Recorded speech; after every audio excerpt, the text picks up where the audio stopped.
Bienvenidos, bienvenidas a esta nueva edición de Mosaicos, podcast del Departamento de Medio Oriente de la Universidad Nacional de La Plata.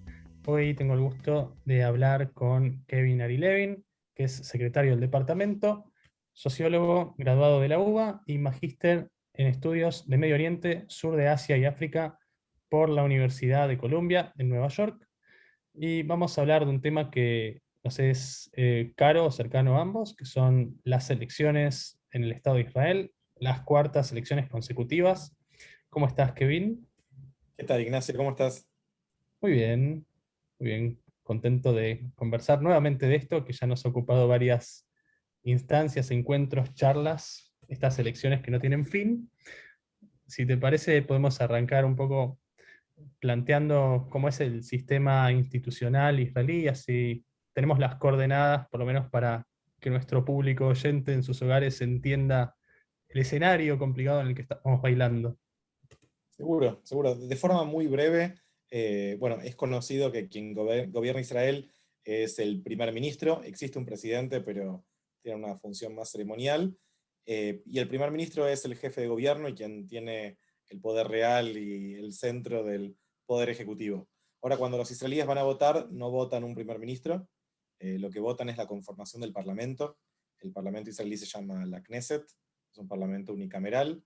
Y para que un primer ministro emerja de ese parlamento, lo que tiene que ocurrir es un acuerdo entre partidos políticos que comprendan la mayoría simple del parlamento. Llevando esto a números, hay 120 parlamentarios, 61 parlamentarios se tienen que poner de acuerdo para formar un gobierno. Es decir, se tienen que poner de acuerdo con respecto a quién va a ser primer ministro y cómo se van a repartir los diferentes cargos, ministerios y demás. Y eso es lo que los israelíes están teniendo tantas dificultades para lograr, ¿no? Estos últimos años, pero me parece que también vale la pena un repaso de cómo llegamos a esta situación sin precedentes de 4 elecciones en el corto periodo de 2 años. Totalmente. Sí, 4 elecciones consecutivas, 2 en 2019, en abril y septiembre, una el año pasado, en 2020, en marzo, justo al comienzo de la cuarentena, de que se dictara cuarentena en el Estado de Israel, y en un escenario que podríamos decir es la etapa más tardía de un largo proceso de consolidación de la derecha, de los partidos de derecha en la Knesset, en el Parlamento, como decía recién Kevin, y principio de un desplazamiento también notable de las fuerzas de centro y de centro izquierda. Un rasgo bastante llamativo de las elecciones de este año es que ha perdido centralidad quien fue el principal competidor de Netanyahu, ¿no es cierto? Benny Gantz, con cajón Laván, azul y blanco, la fuerza de centro-derecha que se presentaba como una especie de alternativa amable, o por lo menos carente de todas las causas de corrupción que lo rodean a Netanyahu, perdió ese lugar, quedó ahora en una posición bastante minoritaria, si se quiere, sobre todo a partir de los resultados que se dieron hace unas semanas, ¿no? Y este proceso de las elecciones en Israel viene abriendo perspectivas para otras fuerzas, no tanto quizás como competidoras, pero sí como aquellas que poseen, podríamos decir, la llave de este trono vacío de la democracia, ¿no? Eh, Eso marcaría como un primer dato, es decir, tenemos una Knesset que posiblemente ya no tenga que acordar con una fuerza de centro derecha, sino más bien con partidos que parecen exclusivamente de derecha y de extrema derecha. En esto, ¿qué dirías que te llama la atención, Kevin? Sí, estoy de acuerdo con esta importante derechización del electorado israelí. Derecha siempre en el contexto israelí, que tiene que ver con la negativa a ceder territorios para resolver el conflicto palestino-israelí, cierta reticencia a considerar que existe un interlocutor válido del lado palestino, que a veces coincide también con derecha en lo económico y con derecha en lo social, porque muchos de estos partidos en la derecha también tienen una visión bastante tradicionalista, religiosa, hasta teocrática Mm. de la vida en el Estado de Israel. Y si nos miramos cómo quedaron los campos, es interesante que en vez de izquierda a derecha, muchos están hablando del campo pro-Netanyahu, anti-Netanyahu. Lo que vemos es algunos fenómenos interesantes. Ante la debilidad del Likud, también vemos una nueva fuerza de extrema derecha, teocrática, homofóbica, en la forma de una coalición que se llama el sionismo religioso, conformado por fuerzas que eran hace pocos años consideradas marginales como para ingresar al Parlamento, y hoy en día parece haber entrado al mainstream de la política electoral israelí, con 6 escaños, es decir, un 5% del Parlamento. Los típicos partidos ultraortodoxos que son Shas y Yadut Torah, el judaísmo de la Torá, que viene a representar a la población ultraortodoxa y que hoy son firmemente pro-Netanyahu, y por supuesto el Likud, que es el partido de Netanyahu. Y algo que es interesante, que me parece que es parte del fenómeno que tenemos de los últimos años, es una fragmentación en la derecha, justamente por esta cuestión religiosa.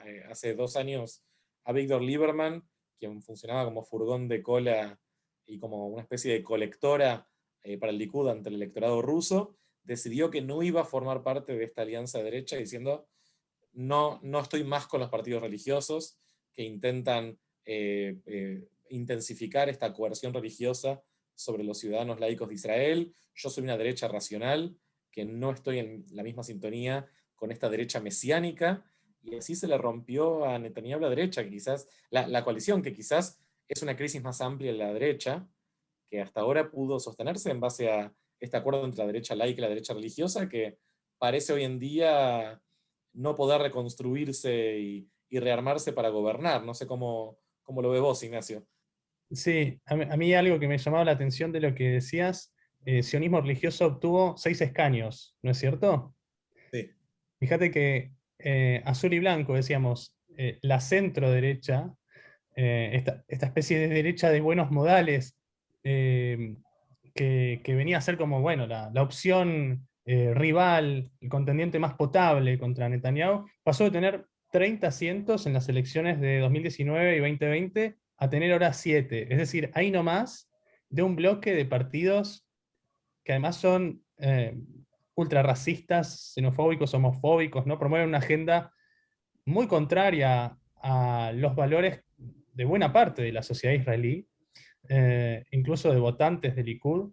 Pero otro rasgo también a marcar es, creo, el malestar social y económico que viven muchos de esos sectores, por ahí la población más eminentemente secular, que quizás se aprecia en esta desilusión con Gantz, ¿no? Que pasó de 30 a 7 asientos, y decíamos, la participación en las elecciones también bajó, es la más baja desde 2015, fue de un 67,2%. Está bien que los números no son tan distintos de elecciones previas, pero se va viendo una baja en la participación. Y en cuanto a Lieberman, algo que marcabas, cuando pateó el tablero hace unos años y se empezó a gestar todo este proceso de elecciones consecutivas, es que el propio Lieberman perdió ese rol de kingmaker, ¿no? De hacedor de reyes, ¿no? De esa válvula que permite acomodar a la coalición, de darle esa comodidad a partir de los asientos que puede proveer su partido, que lo caracterizaba, ¿no? Un partido que es especialmente representativo de la población rusa, es decir, inmigrantes judíos rusos importantes en Israel desde los años 90, sobre todo desde la caída de la URSS. Y Lieberman dice no querer unas quintas elecciones, pero a la vez que tampoco quiere a Netanyahu gobernando. Y algo que me parece bastante notable es que está dispuesto a promover una ley, un proyecto de ley que prevenga a cualquier candidato procesado judicialmente de formar gobierno, ¿no? Y decíamos, baja en la participación, es decir, baja participación en las urnas, ¿no? Desilusión con las opciones de centro-derecha, ya ni siquiera las de centro-izquierda, que están muy corridas, y un primer ministro, a su vez, que enfrenta un proceso judicial es decir, ya desde que terminaron las elecciones hasta hoy, que estamos hablando, que tuvo sus primeras audiencias, ¿no? Y bueno, eh, y sin embargo estamos hablando de que posiblemente el resultado de todo esto devenga o en unas quintas elecciones o en un gabinete, en una coalición también capitaneada por Netanyahu. Los números por ahora parecieran arrojar eso. No sé, de esto, ¿qué sacas vos? Sí, es interesante, parece que repetimos siempre la misma historia. Netanyahu tiene ahora grandes problemas para formar la coalición porque tiene que juntar partidos que dijeron que no serían parte de un gobierno juntos, pero si Netanyahu tiene un camino tan cuesta arriba, la oposición tiene un camino aún más difícil porque hay una heterogeneidad fundamental en la oposición que incluye fuerzas de derecha como Lieberman, incluye partidos árabes, desde el nacionalismo árabe hasta el comunismo de Hadash, hasta posiblemente el islamismo de Ram, junto al sionismo de izquierda, junto a partidos de centro derecha que no tienen grandes diferencias ideológicas con el Likud, pero sí tienen una relación personal conflictiva, sus líderes con Benjamin Netanyahu. Entonces, está difícil para Netanyahu, pero parece aún más improbable que alguien más, aparte de Netanyahu, pueda formar un gobierno, de alguna forma cumpliendo con esto que dicen los seguidores de Netanyahu cuando cantan, que es que Netanyahu es el rey de Israel. Y así parece, digamos, 12 años en el gobierno y todavía no se posiciona una figura que pueda realmente desafiarlo en el poder. Sin Sí, importar los juicios, sin importar los escándalos personales, sin importar la crisis del año pasado. Muchos israelíes no se ven gobernados por otra persona y muchos israelíes adultos ni siquiera conocen a otra persona claro. que pueda estar al frente del gobierno. Sí, sí, sí. Sí, totalmente. De esto, algo que probablemente llama la atención desde afuera es que cuando uno ve lo que ocurre en Israel, pensaría que la campaña de vacunación tan exitosa, ¿no? Arrastraría votos, ¿no? Granjearía apoyo hacia Netanyahu, que los acuerdos de Abraham, ¿no? Todo este proceso de presunta normalización de relaciones diplomáticas entre el Estado de Israel y países del mundo árabe e islámico también, que traccionaría votos. Hay una idea a su vez de la prosperidad del sector de las tecnologías de información, que eso es cierto, por supuesto, en el lado macroeconómico, ¿no? De la resiliencia de la economía israelí a las crisis de 2008, 2020, con la pandemia. Pero sin embargo, hay todo un descontento con Netanyahu y el propio Netanyahu sufrió deserciones, ¿no? Se formó un partido nuevo, la Nueva Esperanza. De ahí, ¿qué pensás de este grupo también de ex Likudniks, ¿no? Unos poquitos contendientes que tampoco hicieron mucho pie? Eh, ¿Qué pensás que falla ahí con Gideon Saar y el partido Nueva Esperanza? Bueno, Guidón Sar hace unos meses era la gran esperanza del campo anti-Netanyahu o pro-cambio dentro de la sociedad israelí, y fue bastante impresionante ver cómo cayó en las encuestas hasta el resultado final bastante decepcionante de 6 escaños. Lo mismo que el sionismo religioso y que los pequeños partidos del Parlamento, lo mismo que Meretz en la izquierda, el Partido Socialista o de centro izquierda, que muchos consideraban que no iba a entrar al Parlamento, sacó 6 escaños igual que Guidón Sar.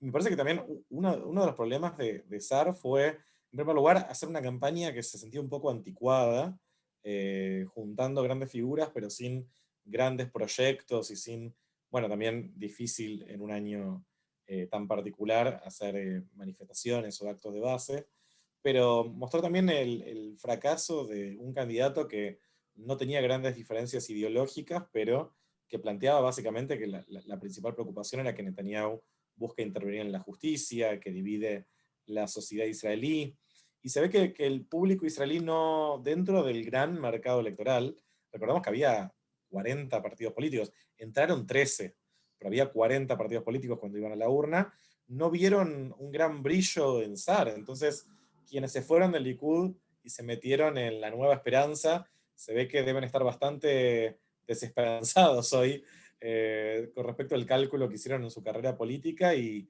creo que la oposición va a tener que encontrar otro caballero blanco. Y bueno, reflotó a alguien que había tomado un segundo lugar, que es Yair Lapid, que antes era como una especie de segundo personaje ante Benny Gantz, y que ahora es el jefe de la oposición. No sé cómo lo ves vos. Sí, total, algo que también es novedoso en estas elecciones y que es a la vez complicado, porque hablamos de una oposición, pero hay que tener en cuenta que así como Netanyahu de alguna forma es un director de orquesta de ensambles de derechas muy heterogéneas, la propia oposición concentra expresiones que son heterogéneas entre sí y que no están acostumbradas a trabajar juntas. De hecho, que están demasiado cómodas con la idea de que la suma entre las partes es igual a cero. Es decir, que para la izquierda sumar a los árabes implica una merma de votos e inclusive una especie de estigma con respecto al público en general, ¿no? Es decir, que la población judía israelí no votaría partidos que se alíen con los árabes. Entonces eso tradicionalmente ha desentusiasmado a la centroizquierda, ¿no? Al laborismo, a Tnuá en su momento, Unión Sionista, los años en que, bueno, eran, decíamos, la alternativa de centroizquierda de Netanyahu ya hace unos 5 o 6 años. Pero cuando pensamos entonces en Lapid como nuevo referente, tal vez, el hombre fuerte de la oposición, vemos que en realidad la oposición eh, está muy desalineada. Entonces, habría que ver si se da la otra novedad histórica, que es que decidan trabajar juntos a Bodá, ¿no? Es decir, el laborismo con Meretz, la izquierda con los partidos árabes. De eso también hay un dato que es interesante hablar. Ahora en unos minutos estaría bueno dedicarle a un partido árabe en particular, ¿no? Y bueno, y por supuesto, Nueva Esperanza y el partido de la PID. Todo esto nos lleva a que si la oposición, el centro, la centroizquierda y la izquierda y los partidos árabes no pueden trabajar juntos, y tampoco pueden aliarse con alguna de todas esas expresiones de derecha incluidas en la constelación, en la galaxia Netanyahu, será muy difícil desbancar a este primer ministro eterno, ¿no? Por el momento pareciera que la coalición que sí puede armar Netanyahu es una que sature todos esos tonos, ¿no? Esas tonalidades de ese espectro de la paleta de la derecha, ¿no? Incluyendo, por supuesto, su partido, Likud, Jazz, Israel es nuestro hogar, sionismo religioso, el judaísmo unido de la Torá, y la lista árabe unida. Esto sí que es extraño, ¿no? Que un partido árabe, RAM, ¿no? Dejara al bloque tradicional de los 4 partidos que iban siempre juntos, a veces se peleaban, pero que un partido árabe forme parte de una coalición de derecha y de extrema derecha, eh, eso vale la pena detenernos un poquito ahí. No sé, ¿qué pensás? Creo que es una de las mayores novedades de todo esto. Súper, imagínate hace 2 años, ni hablar 10 años, pensando que un partido árabe podía decidir la elección, y encima uno liderado por un tipo de apellido Abbas, como el presidente de la Autoridad Nacional Palestina, y encima un partido islamista. Hay que pensar en contexto, nunca hubo un partido árabe que formara parte del gobierno de Israel. Si bien hay árabes desde el inicio del Parlamento israelí, nunca hubo partidos políticos representantes de la comunidad árabe que fueran parte del gobierno. Sí apoyando de afuera, pasó en el gobierno de Yitzhak Rabin en los 90, de todas formas no sumándose al Parlamento, no sumándose al gabinete, perdón. Y acá lo que pasó, parece, es cierta ruptura adentro de la política árabe. Durante los últimos años habían tenido bastante éxito yendo como parte de una coalición. La lista conjunta, que no debe ser confundida con la lista unida, que es un partido específico, y esta lista conjunta incluía al ex Partido Comunista de Hadash, a los nacionalistas árabes de Balad, e incluía también a Ram, que es identificado como el partido islamista, ¿no? Un partido más socialmente conservador. Pero ¿qué tenían en común estos partidos? En primer lugar, que el grueso del electorado y de sus dirigentes son árabes, si bien Hadash tiene a Ofer Kasif, por ejemplo, un parlamentario judío comunista que hace poco fue golpeado en una manifestación, hay videos bastante impresionantes de eso, pero y que todos estaban de alguna forma resistiendo ante un intento de quedar afuera del Parlamento, porque cuando habían subido el umbral electoral, el mínimo que es necesario para sumar al Parlamento, estos partidos no vieron una alternativa más que juntarse. Pero cuando se trataba de un montón de votaciones clave, estos partidos no tenían nada en común.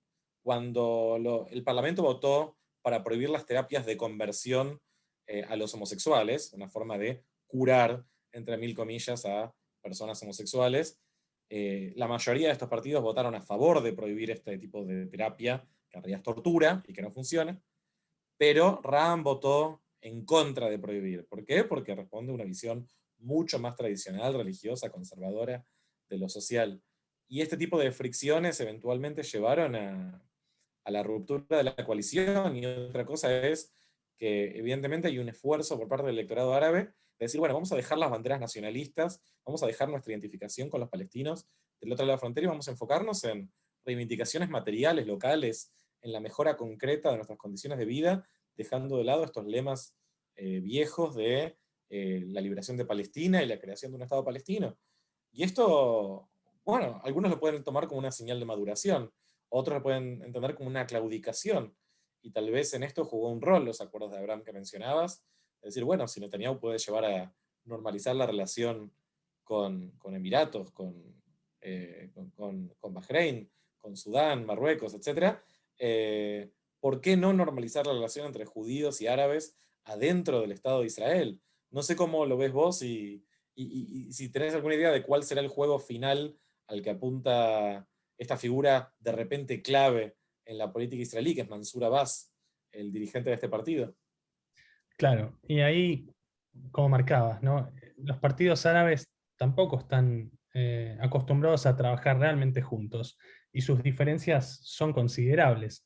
Eh, Repetidamente se han peleado, ese bloque de 4 partidos se ha roto, se han vuelto a reunir, y en general cuando lo hacen traccionan parte de su electorado, que por sí hay que destacar que la participación en las urnas de la población árabe en general también es bastante acotada, digamos, no es considerable.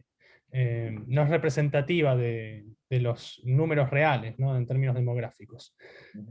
Pensemos que eso se refleja también en la pérdida de asientos que consiguieron. El bloque pasó de tener unos 13, 12 asientos que conseguía normalmente en elecciones anteriores a tener solamente 6. Es decir, el mismo número que un bloque de ultraderecha religiosa judía, patrocinada por Netanyahu, que en 3 ocasiones anteriores, ¿no? Las dos de 2019 y en 2020, no había logrado pasar el umbral.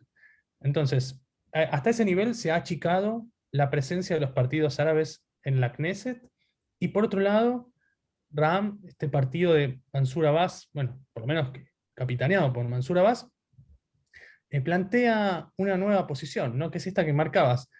Abbas lo dijo bastante claro: descarto a cualquiera que me descarte a mí. Es decir, que él está dispuesto a negociar, a acordar. Es decir, es pragmático, muestra una predisposición, como decías, a ir a lo concreto. Y si él, participando de una coalición liderada por alguien que en 2015 alentaba a sus votantes a acudir a las urnas en contra del presunto avance de la izquierda, apoyada por hordas árabes, ¿no? Es decir, Netanyahu, que ahora pasa a ser Abu Yair, ¿no? En toda esta operación de rebranding, de remarketing de su marca, de su nombre entre la población árabe, bueno, Abbas está dispuesto a acordar con él. ¿Por qué? Y porque necesita demostrarle algo a su electorado. ¿Y, y qué es lo que puede mostrarle? En principio, que se puede trabajar para revertir la situación de extrema vulnerabilidad que viven los árabes y los beduinos en el Negev, particularmente en este último caso, frente a las órdenes de desalojo y demoliciones de viviendas que suelen darse en virtud de la falta de planificación oficial para los barrios y las aldeas palestinas, en Cisjordania, en Jerusalén Este, y para la población árabe y beduina en distintas zonas de Israel, cuando no se dan permisos de construcción a estos grupos, que a veces viven siguiendo prácticas seminómades. Es decir, de alguna forma, Abbas ve que cooperar, digamos, dentro de una coalición de derecha, inclusive de extrema derecha, bueno, puede ser una clave para revertir, para pelear en contra de algunas políticas asociadas a proyectos de limpieza étnica. Entonces, cuando uno piensa, es una claudicación de demandas y de proyectos de autodeterminación nacional o de demanda de soberanía, bueno, cuando se hila más fino, uno ve que Abbas quiere revertir, está pidiendo una modificación a la ley Kamenitz, que es una enmienda especial del Código de Planificación, de Planeamiento y de Edificación, que justamente le permite al Estado facilitar la expedición de órdenes de demolición de viviendas. Entonces, eh, uno va a los hechos y puede entender por qué Abbas está dispuesto a esta tranza, ¿no? Mientras tanto, tiene que entenderse con partidos religiosos, algunos de ellos tradicionales, que no comparten ni los valores ni los principios de este bloque nuevo, de sionismo religioso, que también es curioso cómo ahí las nuevas generaciones de ultraortodoxos en Israel han votado desestimando la opinión, ¿no? La bajada de línea, digamos, de sus rabinos. Es decir, han votado a actores no nuevos, porque se referencian en personajes bastante, eh, bueno, podríamos decir condenados, para ser amables, de la vida política, social, cultural de Israel. No nuevos, pero sí que hacen una nueva entrada en la política, y nuevos por lo menos para la vida política de los últimos años.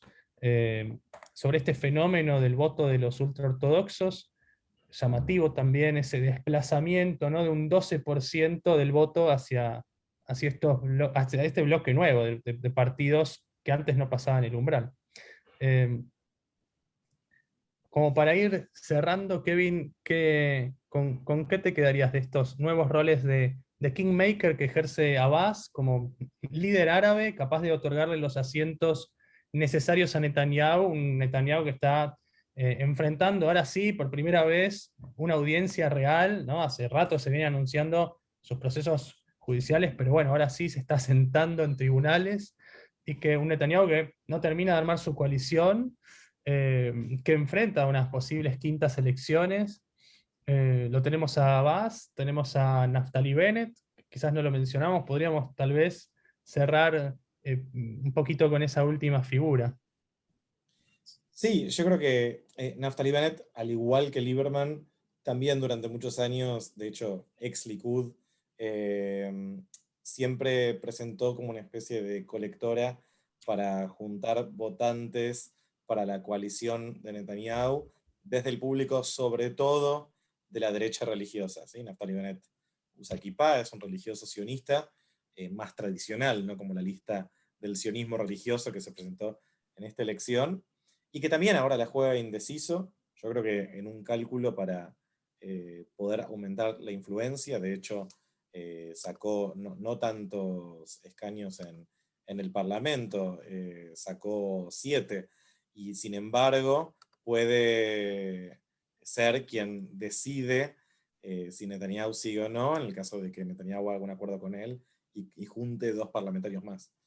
Y esto me parece que la salida de Bennett, la salida de Lieberman, el hecho de que tiene una coalición cada vez más pequeña, habla de un desgaste de la figura de Netanyahu, habla de la ruptura de consensos que funcionaron como el soporte del gobierno de derecha durante la última década y un poco más en Israel, y todo eso quedó erosionado por dinámicas nuevas en la sociedad israelí, por la difícil convivencia entre diferentes sectores como el laico religioso, por el fracaso del gobierno el año pasado para hacer respuesta a la crisis del COVID, y por el deterioro mismo de la imagen de Netanyahu por los juicios de corrupción.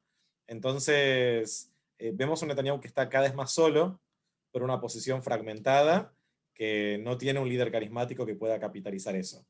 Y en esa tragedia que es la política israelí, creo que tenemos entonces la clave para entender estas 4 elecciones sucesivas sin un resultado productivo y la posibilidad presente en el horizonte de una 5ª elección. Bueno, hablaremos en las próximas semanas si se arma una coalición o si nos dirigimos a unas 5ª elecciones. Kevin, un placer pensar juntos. Con Muchas esto gracias, seguimos, ha sido un placer. cerrando. Buenísimo. Bueno, y les agradecemos a ustedes por escucharnos y vernos. Esto fue Mosaicos, podcast del Departamento de Medio Oriente de la Universidad Nacional de La Plata. No olviden seguirnos y fue un gusto acompañarlos. Hasta la próxima.